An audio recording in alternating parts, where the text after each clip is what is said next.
Vamos a leer Romanos 1, del 1 al 4.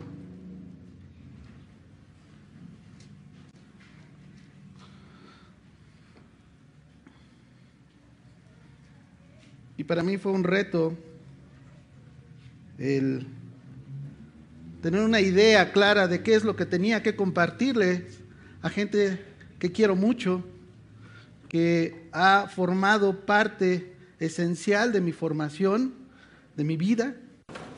Pues, qué mejor que tomar ejemplo del apóstol que tenía en su mente de compartir algo con alguien que ansiaba ver. Dice el versículo 1: Pablo, siervo de Jesucristo, llamado a ser apóstol, apartado para el evangelio de Dios, que él había prometido antes por sus profetas en las Santas Escrituras, acerca de su Hijo, nuestro Señor Jesucristo, que era de linaje de David, según la carne, que fue declarado Hijo de Dios con poder, según el Espíritu de Santidad, por la resurrección de entre los muertos.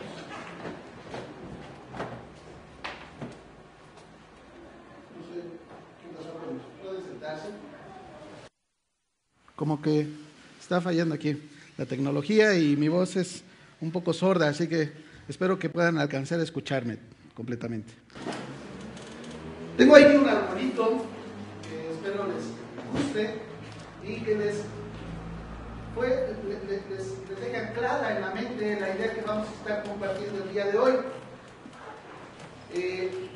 ¿Por qué un árbol en medio de Romanos? Vamos a ver más adelante. La verdad es que Pablo tenía mucho deseo de ir a ver a esta iglesia de Roma, que no tenía él la oportunidad de haberlos conocido, los hermanos que se reunían ahí, aunque sí algunos, pero nunca había visitado a la iglesia de Roma. Y él estaba buscando, anhelaba ir a verlos.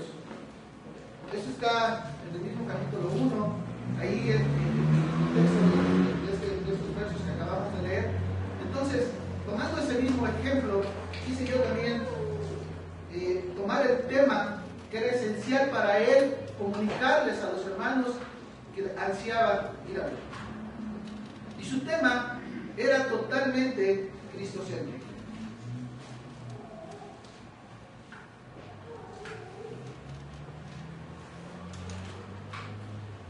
Vemos a este pasaje que resalta un tema en específico, que es el Evangelio de Dios.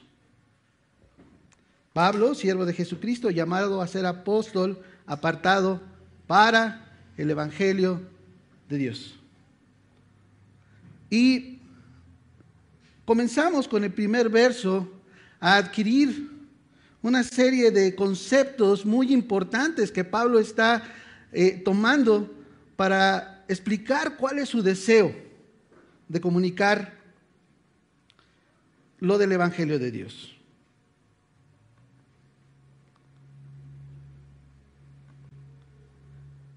Estos serían tres conceptos inicialmente. El primero es el de siervo, el segundo es el de Jesucristo y el tercero es el del Evangelio. Y todo esto nos lleva necesariamente a tener una idea de un cuarto elemento muy importante que tenemos sobre el cual reflexionar, que es el reino. En primer lugar, habla acerca de la necesidad de estar sometido a una voluntad que está sobre él de un rey. El siervo necesariamente tiene un señor. El señor puede ser nada más señor de uno o puede ser señor de muchos. Si es señor de uno, bueno, pues entonces es el rey de la vida de ese hombre. Pero si es de muchos, entonces también es rey de la vida de todos. En ese sentido, él estaba gobernado bajo un señorío real que le imponía su voluntad y que le imponía también hacia dónde debía él de dirigirse. Al mencionar el nombre de Jesucristo, está mencionando un nombre compuesto de nuestro Señor que tiene una implicación de doble naturaleza. La primera, una naturaleza humana, y la segunda, una naturaleza divina. El nombre de Jesús habla acerca del Salvador y Cristo habla acerca del Mesías esperado. Y evangelio es una palabra que se usa para dar una noticia que tiene como origen el palacio real, y en sí, más seguramente, el rey mismo está mandando a uno de sus siervos a dar una noticia muy relevante, de beneficio para todos sus siervos. Esta palabra era usada dentro del Imperio Romano para poder dar un anuncio, y entonces el siervo que salía a dar el anuncio comenzaba a gritar: evangelio, evangelio. En medio de una plaza, la gente se reunía con el interés de saber qué buena noticia traía esta persona, y entonces escuchaban cuál era la buena noticia. Por lo regular, estas buenas noticias traían implicaciones positivas en la relación del reino. Una más baja tasa de impuestos, a lo mejor un día de fiesta, una victoria de una guerra, pero en fin, era una noticia que solamente iba a interesar a aquellos que estaban sujetos o que eran parte de la ciudadanía de ese reino. Este esquema es un esquema bíblico. El reino es un esquema bíblico. Se da desde la antigüedad del Génesis. No es un esquema nuevo el que está usando Pablo, sino que él tiene un antecedente muy importante. Recordemos que él es judío y que además es estudioso de la palabra de Dios. Es un abogado. Sabe de la ley. Entonces, él necesariamente toma ese antecedente del Antiguo Testamento y forja una idea para poder compartirles a aquellos que ama en ese esquema. La idea está basada en un esquema del reino. Siervo de Jesucristo, dice ahí el punto, un esquema bíblico. En primer lugar, el reino está compuesto de 4 partes. Un rey, un pueblo, una ley y un territorio. ¿Estamos de acuerdo? ¿O hay alguna discrepancia en esto? Espero que no. No es el momento todavía de discutir. Llegará más adelante. Dice en Génesis 1, del capítulo 2, el versículo 15 al 17, tomó pues Jehová Dios al hombre y lo puso en el huerto del Edén, para que lo labrara y lo guardase. Y mandó Jehová Dios al hombre diciendo: de todo árbol del huerto podrás comer, mas del árbol de la ciencia del bien y del mal no comerás, porque el día que de él comieres, ciertamente morirás. Encontramos aquí el mismo esquema de reino. ¿Quién es el rey? Jehová Dios. ¿Quién es el pueblo? Adán y Eva. Hay una ley. ¿Cuál es la ley? No comas de este árbol. Ponte a trabajar. Hay una serie de reglamentos para una buena convivencia dentro del reino. Lo puso Dios en su soberanía, lo tomó y lo puso en el territorio que Dios había creado para que se llevara a cabo su voluntad de este esquema del reino.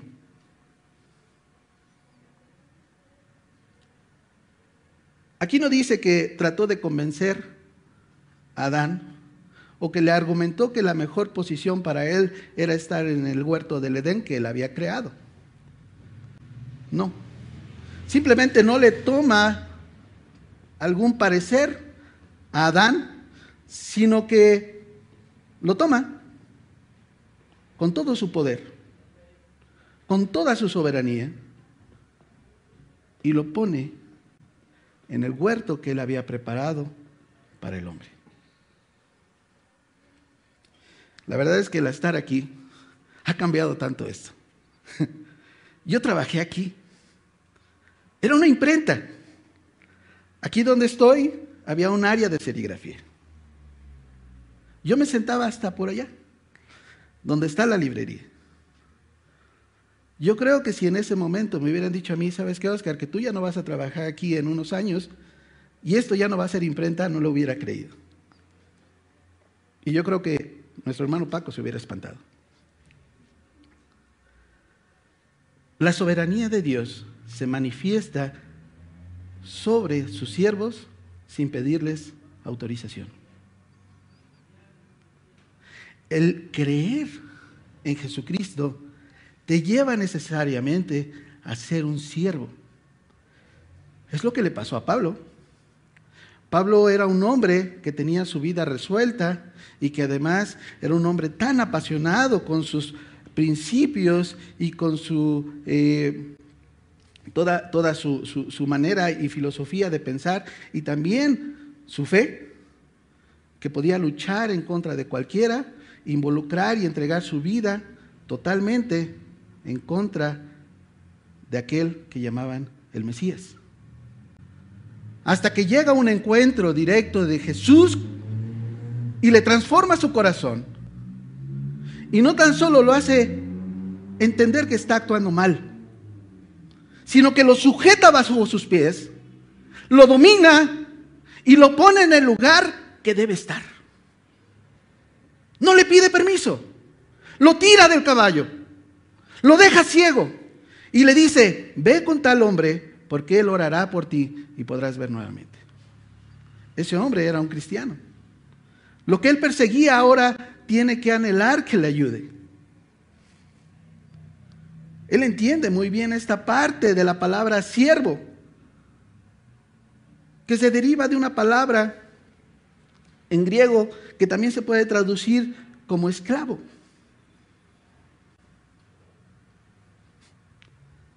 De veras, ¿cómo actúa el Señor? Haciendo retrospectiva hacia nuestra vida, necesariamente tenemos que ver que Dios está dominando nuestra vida y que nosotros y nuestros planes no importan, sino lo que importa es el plan soberano, bendito, perfecto de nuestro Dios. Cosa muy distinta a la que se está predicando hoy en día en muchos lugares a donde dicen predicar la palabra de Dios. Porque predican que tú tienes que exigirle a Dios que se lleve a cabo tu plan y que tienes que hacerlo de la mejor forma en tu vida, siendo exitoso en tus planes. Sin embargo, la vida de un cristiano es una vida de sujeción constante a la voluntad del Rey. El territorio. ¿Qué es el territorio? Es el lugar preparado y demarcado por Dios mismo, donde Él impone esta voluntad de forma soberana. ¿Quién lo provee? Dios mismo. Vamos a ver otro ejemplo sobre esta situación. Aquí está el esquema. En un sistema comparativo, vamos a decirlo así. En primera etapa, hay muchos más ejemplos en la Biblia, pero solamente voy a tomar 3 por cuestión de tiempo. Está la primera, que sería la época en donde se da este ejemplo del esquema del reino, y en el Edén. Bueno, ya lo explicamos. Dios es el rey, el territorio es el huerto del Edén, la ley es la instrucción de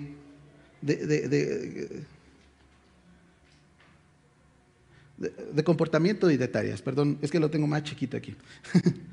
Adán y Eva son el pueblo. Después viene la época. En otra época, cuando está Israel, Jehová es el rey.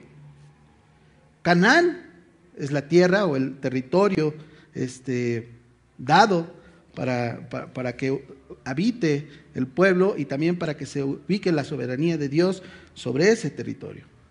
Y además, la ley es la ley otorgada a Moisés, el decálogo, los 10 mandamientos.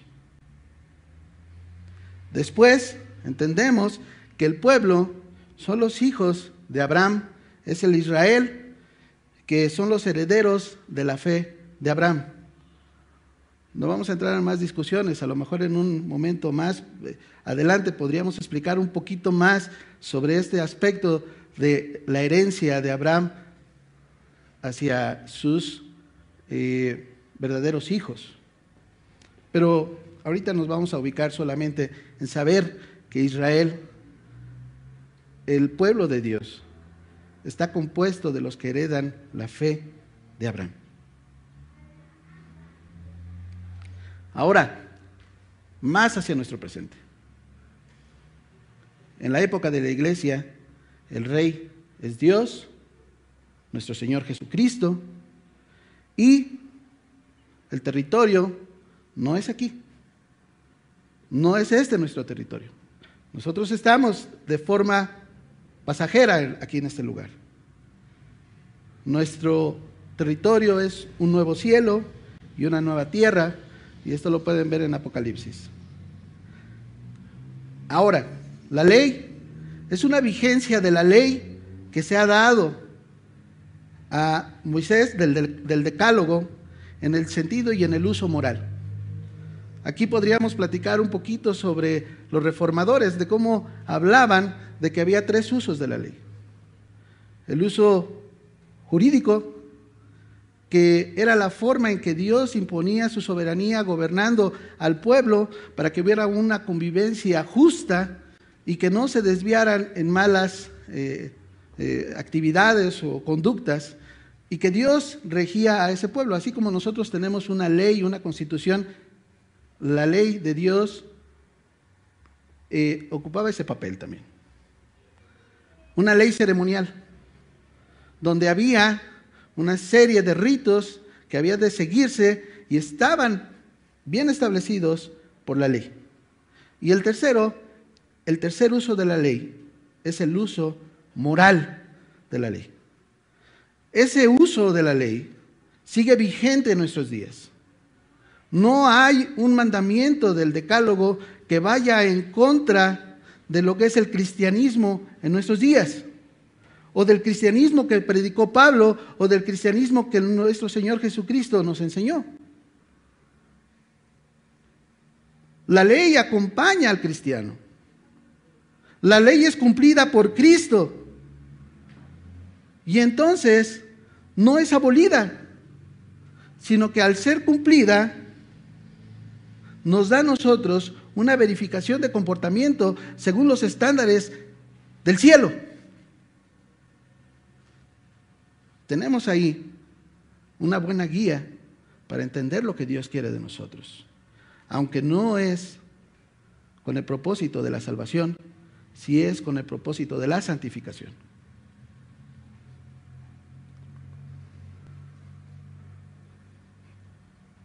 En Isaías 52:7 nos habla un poquito más de esto, y lo podemos ver muy claramente. Dice Isaías 52:7: cuán hermosos son sobre los montes los pies del que trae alegres nuevas, del que anuncia la paz, del que trae nuevas de bien, del que publica salvación, del que dice a Sión: tu Dios reina. ¿De quién se está refiriendo? ¿De quién son los pies? De los siervos. Los pies son de los siervos.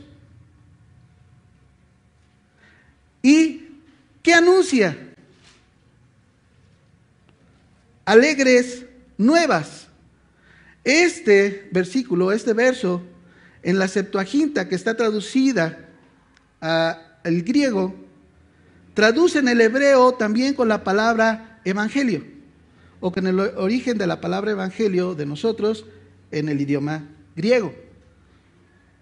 Es la misma palabra, es el mismo sentido. Alegres nuevas. Y luego dice del que publica salvación. ¿Qué quiere decir el nombre de Jesús?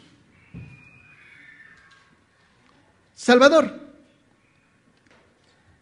En hebreo se decía Yeshua.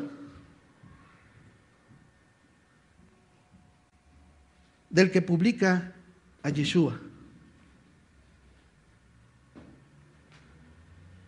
Nos queda más claro ahora el aspecto de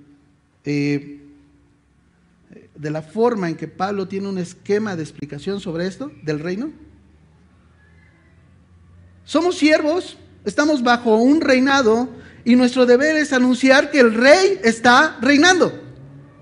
Y esas son las buenas nuevas, que Jesús está reinando.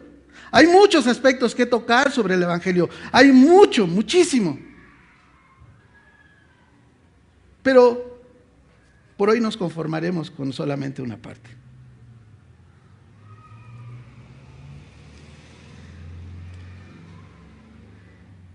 Apartado y llamado, dice Pablo. Llamado habla acerca del latín vocatus. Me gusta en ocasiones tomar el latín porque es el origen de nuestra lengua y de alguna forma nos hace entender bien el término griego que fue traducido al latín y que después fue traducido a nuestra lengua. Vocatus, que quiere decir vocación. Llamado, es que nos da una vocación. En este caso a Pablo le da una vocación de ser apóstol. No hay un siervo que no tenga un vocatus. No hay un siervo que no tenga un llamado. No hay un siervo que no tenga una vocación de servicio. No existe. Si no, no es siervo. Si no estamos sirviendo, si no tenemos en ejercicio nuestra vocación dentro de la iglesia, entonces tenemos que dudar y tenemos que examinarnos a nosotros mismos sobre nuestra postura como siervos.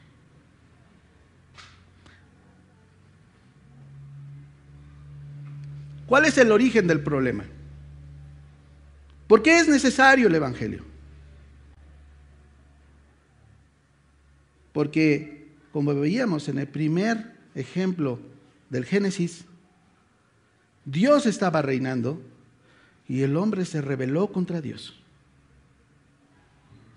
generando una insurrección en contra de su rey y queriendo dar un golpe de estado en contra del rey, imponiéndose él mismo como su señor y diciendo: puedo ser igual a Dios, motivado por una serpiente que era Satanás mismo, que estaba manejando sus pensamientos para que se perdiera esa relación de señor-siervo, hombre-Dios. Y se rebela el hombre. El hombre que no es siervo necesariamente está en contra del rey. Es un rebelde. Es un enemigo. Pero la misma palabra nos enseña que nosotros, estando como enemigos de Dios, fuimos reconciliados por medio de Jesucristo. Pero hemos sido reconciliados con Dios para servirle. Así como Dios tomó al hombre y le dijo: cuida el huerto, nos ha puesto en un lugar para que nosotros trabajemos. Es la naturaleza de un vivo, el trabajar.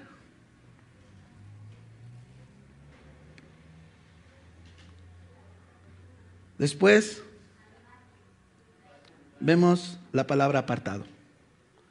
Él dice: apartado para el evangelio de Dios. ¿Qué objeto tenía ser apartado? Lo voy a ver muy rápido. El latín de esta palabra es excomulgado, excomulgatus. Y pues sí, se refiere a esa palabra tan fuerte que nosotros hemos escuchado en otras situaciones, que habla acerca de ser excomulgado. Y es que hemos sido excomulgados del mundo. Hemos sido sacados, apartados. No tenemos ya ninguna parte con el mundo. Nuestra comunión no tiene ninguna relación con el mundo. Estamos excomulgados del mundo. Y como apartados, estamos apartados para un propósito esencial, que es el centro de esta carta, que es el centro de estos versículos que estamos leyendo, que es el centro del Nuevo Testamento y que es el centro del Antiguo Testamento, y en todo caso es el centro de toda la palabra santa de Dios, que es el santo evangelio de nuestro Señor Jesucristo. En esos hemos sido apartados, con ese propósito. Ahora, nos lleva hacia el antecedente, que Él había prometido antes por sus profetas. Bueno, esta ya no la vimos, pero...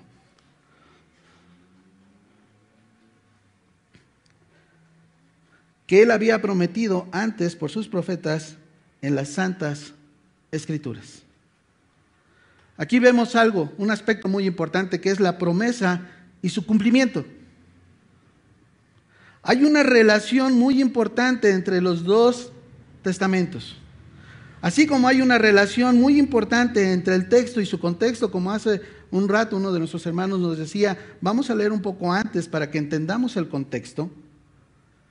Así podemos encontrar que unos versículos antes nos dan cierto contexto, pero todo el libro nos da otro contexto mucho más amplio y nos ayuda a entender y verificar bien lo que estamos aprendiendo de la palabra de Dios. Y la misma palabra en su totalidad es un contexto total de la revelación divina que se ha hecho de forma progresiva, con el fin de que nosotros entendamos claramente su plan.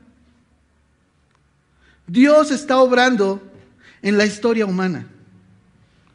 Este libro es un compendio de cómo Dios ha obrado.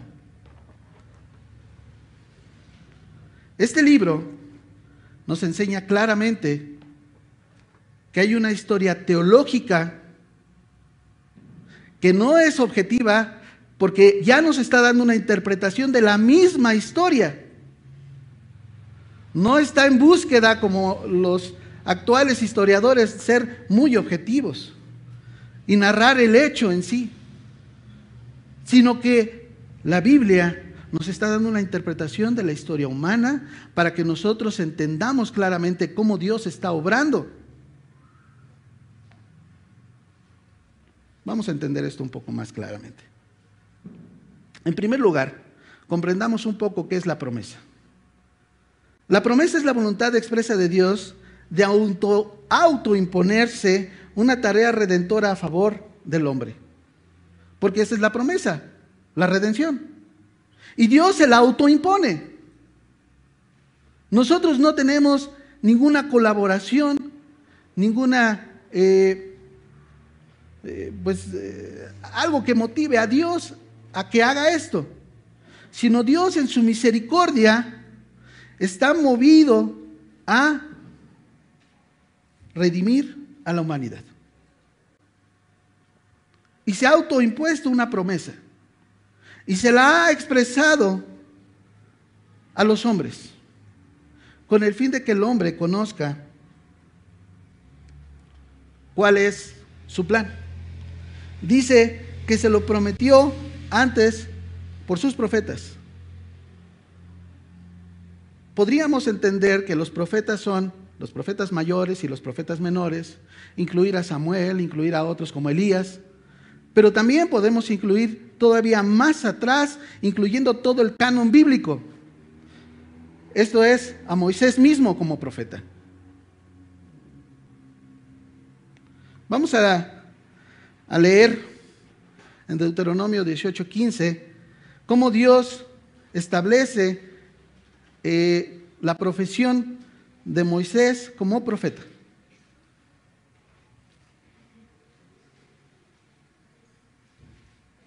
Profeta de en medio de ti, de tus hermanos, como yo te levantará Jehová tu Dios, a él oiréis. Conforme a todo lo que pediste a Jehová tu Dios en Horeb, el día de la asamblea, diciendo: no vuelva yo a oír la voz de Jehová mi Dios, ni vea yo más este gran fuego, para que no muera. Y Jehová me dijo: han hablado bien en lo que han dicho. Profeta les levantaré en medio de sus hermanos como tú, y pondré mis palabras en su boca, y él les hablará todo lo que yo mandare. Aquí primero, Moisés acepta su profesión de profeta. Y segundo, Dios acepta también, en el versículo 18, dice: profeta les levantaré del medio de sus hermanos como tú. Un profeta como tú. Así que en este versículo Pablo se está refiriendo a todos los profetas y está incluyendo al mismo Moisés. El Antiguo Testamento en su totalidad es cristocéntrico. En su totalidad es evangeliocéntrico. Ahí se narra el evangelio y lo tenemos que encontrar meditando en la palabra constantemente. Y no solamente encontrar una serie de relatos que nos llevan a una revisión de nuestra moral. Porque vemos a un niño peleando contra un gigante y venciéndolo, y entonces nos aplican a nosotros la idea de que nosotros somos ese niño y que debemos de vencer a nuestros gigantes. Sino que debemos aplicar esto de forma evangeliocéntrica y cristocéntrica, sabiendo que el ungido de Dios, David, fue a pelear contra el gigante, y el pueblo estaba temeroso de ese gigante y no podía hacer nada por sí mismo, sino que esperó a que el ungido de Dios peleara. ¿A quién se aplica ese pasaje? A Cristo mismo. Muchas veces hemos estado perdiendo nuestro tiempo y enseñándole a los niños de forma inadecuada el Antiguo Testamento, porque no creemos que sea cristocéntrico. Pero aquí estamos viendo cómo el apóstol Pablo nos confirma que en el Antiguo Testamento había estado escrita la promesa. Gloria a Dios por su promesa. Hace rato Natán decía: Dios cumple su promesa. Amén. Porque Él ha cumplido en Cristo Jesús.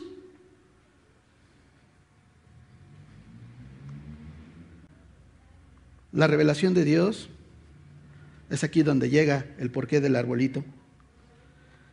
Es como una semilla plantada en el Antiguo Testamento. Génesis 3:15 es el origen de la promesa. Se planta y comienza a retoñar. No tenemos todo el conocimiento de cómo será este árbol.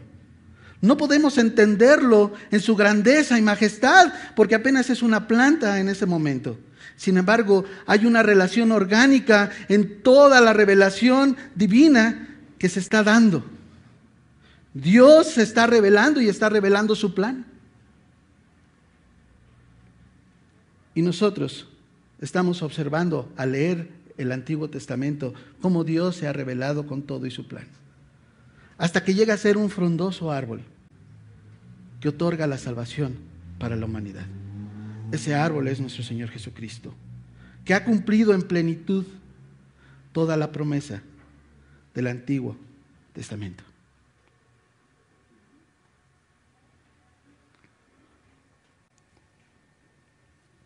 Tenemos que dar gracias a Dios por esto. Han pasado muchos años para que se pueda hacer esta Biblia.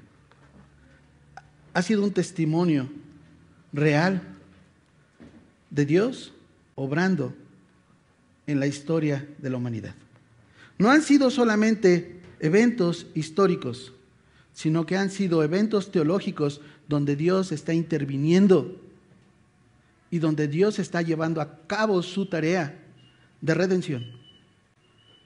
Dios no ha desesperado, ha mantenido su paso constante durante toda la historia. No ha equivocado el camino, sino que sigue en un solo camino y en una sola dirección, que es la redención del hombre, y se cumple totalmente en el Evangelio de nuestro Señor Jesucristo. Hermanos, amados de Dios, los invito a que sean cristocéntricos, a que su vida sea evangeliocéntrica, que en el centro y en el poder de sus movimientos y cada decisión que tomen estén constantemente sujetos y sometidos a la voluntad de Dios nuestro Señor, porque Él reina, porque Él ha salvado. ¿Qué cosas hacemos por nuestra propia mano? La respuesta está aquí mismo. Durante muchos años, primero en Puebla 28, después en la Avenida México, y después aquí, y después otra vez lejos, y moviéndose, pero al final de cuentas, tomados por la mano divina y puestos en donde Él quiere que estemos. Que tu vida entera esté consagrada al Señor y a su Evangelio. Que el Señor les bendiga.